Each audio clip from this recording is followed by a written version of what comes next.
Yo, what is going on, everybody? It is Straight Outta Boston here. So today we're back for episode number 30, looking over a couple quick moves here before we get into this episode. I signed Casey Dixon, a free agent tight end. He is a young guy. I think he's a rookie actually still, and I like some of his catching ratings. I thought he could be a good potential receiving tight end. I released Jaron Mastrud, who I signed last week, but taking a look at the Seattle Seahawks roster now, that is going to be our opponent in this episode, and of course, they are as loaded as ever. Of course, still very talented. And they've added a couple good rookies this year as well. But once again, Russell Wilson will be out for this matchup, still recovering from that hamstring tear. So it's going to be Dylan Thompson, 67 overall. And I believe Thompson's actually been playing all season. So I'm pretty surprised that they're 5-2. I mean, if they had Russell Wilson, they might be 7-0 at this point. We are 6-1, though. We're coming off of our first loss of the season. We're looking to bounce back. We do have a home game. So hopefully we can bounce back in front of our home crowd. John Fox is the new coach of the Seahawks, if you guys remember correctly. Pete Carroll actually retired. And yeah, looking at Thompson's stats there, he definitely hasn't started all 7 games for them. I'm not sure if they might have used their other backup quarterback too.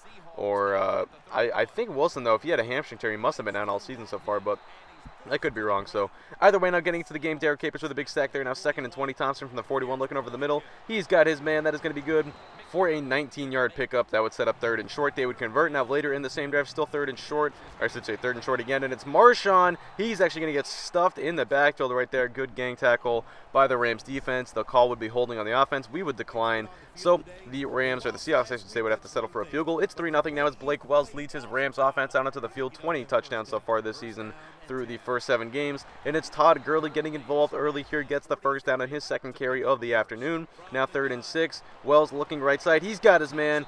And it is the rookie tight end, Matt Summers, making the grab there, getting out of bounds. Now later in the drive, 3rd and goal from the 8. Wells out of the shotgun. He gets the rush, and he's actually going to have to fire that one away. Setting up 4th down, so LA would tie the game up on a field goal now early. 2nd quarter, we're knotted up at 3. Thompson dropping back. Looking short, he's got his man. Brandon breaking a tackle there, then hurtling over a defender. Down the sideline across the 50s. Finally pushed down at the 38-yard line. A long completion there. I should really say a long run after the catch there. But now Thompson on 3rd and 10. He's got his man, and it is Brandon once again making the grab, good for a first down. 2nd and 7 now, hand off to Marshawn Lynch. He's looking for a hole. He makes a man miss and gets into the end zone for the touchdown. So Seattle goes up 10-3 now. Midway through the 2nd quarter, Wells trying to answer back. He feels the rush, and he's brought down on 3rd down by Bobby Wagner. He would combine with, I believe, that was Michael Bennett there for the sack. Now 3rd and 9 coming up on the next drive for the Seahawks, and it is Derek Capers trying to bring down Thompson. He actually gets back up and then hits him again. Thompson would get the throwaway, though. So 4th down, they punt it away. We get the ball back. 2nd and 1.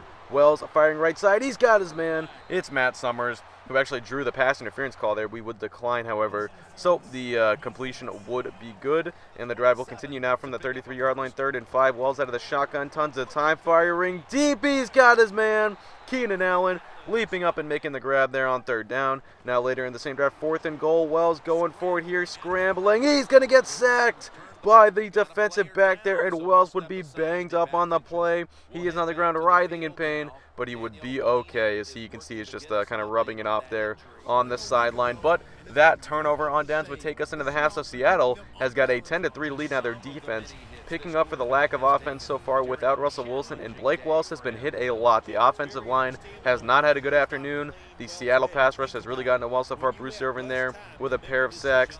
Michael Bennett and Bobby Wagner as well. Let's see how LA adjusts. They come out of the 2nd half now running the ball, and it's Gurley who hits the hole, and he's going to go all the way. 15, 10, 5. He's going to be finally caught from behind. Bobby Wagner making the play, but a long run for Todd Gurley now sets the Rams up inside of the 5 on 4th and goal now. It's Wells going for it once again. This time we convert on the QB sneak, and this game is tied up at 10 apiece now. Blake Wells with the first touchdown of the day for the Rams. Here we go now next. Seahawks possession. It's Dylan Thompson. He hits Tyler Lockett right there. Good for the first down on the curl route now later in the same drive. 2nd and 5. From the 25, Thompson starting to feel the rush now, scrambling, but he cannot evade the rush of Aaron Donald there for his first sack of the afternoon. That's a big one. That would force a 4th or a 3rd down and a field goal from Seattle. So they take a 13-10 lead. Now going right back to Todd Gurley in the 3rd quarter as he is starting to run all over the Seattle defense. The passing game kind of struggled in the first half. Definitely the offensive line didn't play well, and the receivers kind of didn't really get that open either. Wells not on his best stuff today, but Gurley now really getting it going in the 3rd quarter. We turn return to the pass on 3rd and goal now, and finally Wells just throws this one away. So from the 4-yard line, we are going to end up actually kicking this time, not going for it on 4th down. So we tie up the game at 13. Next drive for the Seahawks. It's Derek Capers getting back there for the big sack, his 2nd of the afternoon. Now we would get the ball back from around midfield. From the 46, it is Tavon Austin making the grab down the sideline, and he's going to go all the way into the end zone for the touchdown. 20-13. Now the Rams take the lead. The offense exploding now for 17 points so far in the second half, and still 12.5 minutes to play. And this time it's Robert Quinn getting back there. Bit of a coverage sack, but Quinn will get credited with it nonetheless. That would set up 4th down. We get the ball back once again now, 3rd and 4 from the 49. Slant route. It is Keenan Allen over the middle, picking up 11. Good for the 1st down. Now Wells just 11 of 26 so far on this afternoon.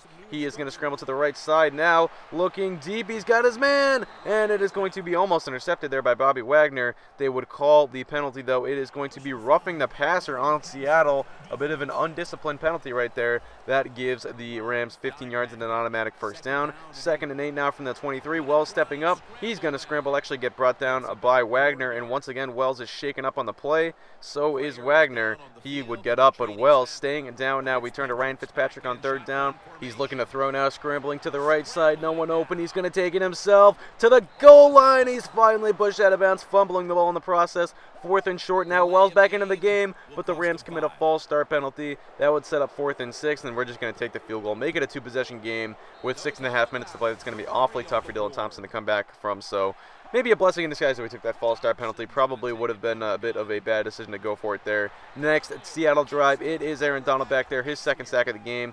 That would set up 4th and 7. Now later in the same drive, Thompson on 4th down, looking in the air. He's got his man. That's good for a 1st down. It is Torrey Smith there making the grab. Now 4th and 2 again later in the drive. This time they call Marshawn's number there, and he picks up the 1st down. 2nd and 5 now later in the same drive. Thompson dropping back, looking end zone, and it is intercepted. Rodney McLeod Jr. there, and he ices it with the game's 1st turnover. So there we go. 23-13 is going to be your final. Definitely a defensive struggle on both sides here this afternoon, but our defense really stepped it up in the second half, only allowing 3 points. We really turned it on, I would say, and our offense kind of figured it out too. We finally started giving the ball to Gurley, and he helped open up the passing game a little bit by getting it going on the ground. So there you can see Wells talking to some of these Seattle players, of course, after the game, but either way, we pick up the 23-13 victory, 20 points in the second half too. Like I said, offense, really just the whole second half, we played a lot better than we did in the first half, I think, but either way, coming away with the win. It's a big win. We now open up a 2-game division lead, and at the moment we have the tiebreaker, although of course we have another game against Seattle later on in the season. That one will be in Seattle, and they will have Russell Wilson back for that game, so they should put up a much tougher fight, especially on offense when we go up against them then. So anyway, taking a look at the statistics here, you can see Tavon Austin leading the day with 93 yards and a touchdown through the air. He had the only receiving touchdown on the afternoon. Looking at the defensive stats, like I said, definitely a defensive showcase. It is Bobby Wagner and Dante Hightower leading their teams in tackles, but the sacks, Bruce Irvin, Derek Capers, and Aaron Donald each with 2. And there you can see Rodney McLeod with the lone interception. So that is going to do it. Hope you guys did enjoy. Thanks for watching, and I'm out.